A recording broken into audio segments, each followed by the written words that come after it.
airlifted to Nairobi for specialized treatment by the Kenya Red Cross and the Mandera County government this morning. Even as the ambush is largely linked to al-shabaab, the Northeastern Regional Commissioner points to clan militias. Here's Dorcas Wangira with the report. David Wagura, a pastor, was en route to Mandera from Garsen. He and his colleague John Jaramba boarded the ill-fated e-coach bus from Garissa for a faith-based peace mission. He saw 3 attackers, 2 dressed in military gear, 1 in civilian clothes. Other accounts record 10. The driver, who refused to stop, was the first to be shot, causing him to lose control of the bus. The passengers then struggled to escape as the indiscriminate shooting continued. I have experienced it, and it would be wrong to call these guys Muslims. I don't think they have any religion. He ran for close to 5 kilometers, sustaining minor injuries, his feet blistered by the terrain. Reprieve came when an ambulance stopped, but his colleague Pastor Jaramba was felled. He was among the last to leave the bus. We pray that the government will do something, because that place is terrible. And it's so unfortunate when the government agencies are telling you that we have nothing we can do. We have no protection we can offer. You either go through Moyale, Marsabit, or you fly. But not everyone can afford to fly. So how many people are we going to lose? The attack that claimed 6 lives also left many wounded.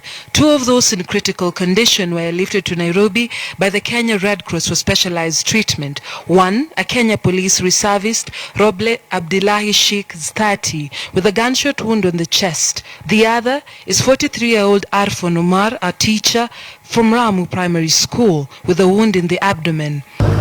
Families of the slain are weeping and distraught. Leo Ogola has lost his brother. He was a mechanic, a VC coach. So tumesonika sana kifamilia. Alikuwa anatusaidia sana. Sasa tuna hofu. Insecurity iko mbaya.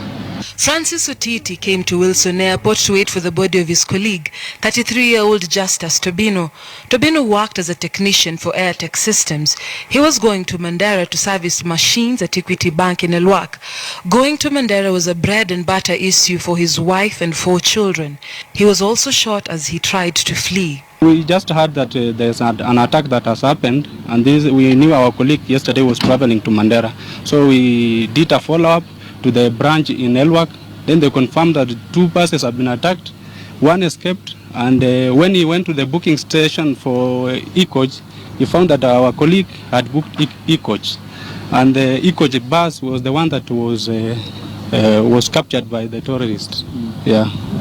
While the attack is linked to al-shabaab, the Northeastern Region Coordinator says it was the work of local clan militants.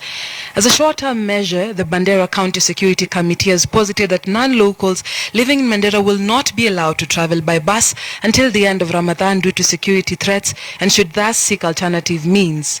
From Nairobi to Mandera or vice versa by air is the ideal and even safest option.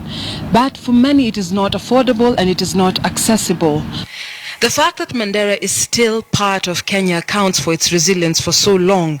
The national government cannot abdicate its responsibility of providing security for all those going to and leaving the county.